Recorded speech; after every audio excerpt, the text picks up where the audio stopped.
আমি অহা 13 জুন তাৰিখে গোটেই পৃথিৱীতে ফেটি লিভাৰ ডে পালন কৰিবলৈ ওলাইছোঁ। আজিৰ তাৰিখত গোটেই পৃথিৱীতে প্ৰায় 30% মানুহৰ ফেটি লিভাৰ আছে।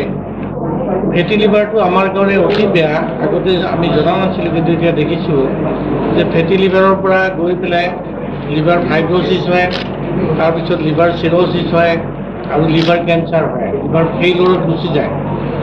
তাৰ কাৰণে আজি বহুতো ক্ষেত্ৰত লিভাৰ ট্ৰেন্সপ্লেণ্ট প্ৰয়োজন হৈ পৰিছে ফেটি লিভাৰৰ কাৰণে। গতিকে আমি আগতে যদিও ভাবিছিলোঁ যে চিৰ'চিছ হোৱা মানে আমাৰ এলকহলেই আছে কাৰণটো, সেইটো অকলে নহয়। আমাৰ ফেটি লিভাৰৰ কাৰণে লিভাৰটো একেধৰণে বেয়া হৈ যাব পাৰে। আজি আমি ইয়াৰ অনুভৱ কৰিছোঁ যে ফেটি লিভাৰে আমাৰ কাৰণে, গোটেই পৃথিৱীৰ মানুহৰ কাৰণে এটা চাইলেণ্ট কিলাৰ ডিজিজ। ই লাহে লাহে আমাৰ লিভাৰটো নষ্ট কৰে, চিৰ'চিছ কৰে, লিভাৰ কেঞ্চাৰ কৰে, কিন্তু আমি তৎক্ষণাত বাহিৰৰ ফালৰ পৰা গম নাপাওঁ।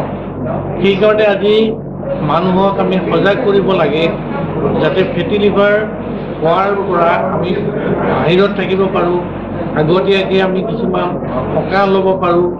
আমি ইতিমধ্যে এই বিষয়ে কৈছোঁৱেই যে মানুহে খোজকাঢ়িব লাগে, খোৱাৰ ওপৰত গুৰুত্ব দিব লাগে, খোৱাটো কমকৈ খাব লাগে, যিমান পাৰে কম খোৱাটো প্ৰয়োজনীয়।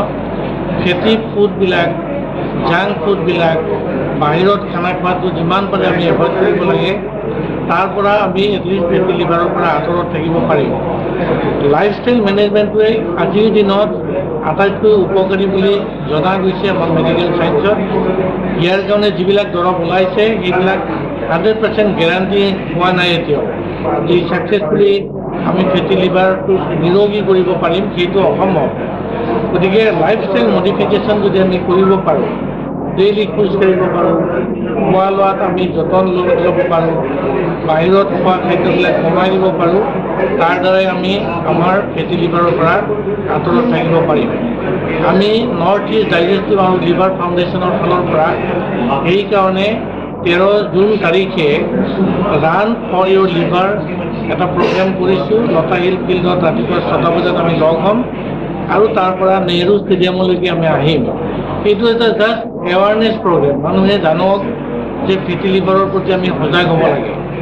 আমি সকলোকে অনুৰোধ কৰিছোঁ যাতে আপোনালোকে সকলোৱে আহক, এই ৰেলীটোত যোগদান কৰক আৰু তাৰ ফালৰ পৰা আমি ছ'চাইটিত এটলিষ্ট ইয়াৰ সজাগতাটো বঢ়াই দিব পাৰিম।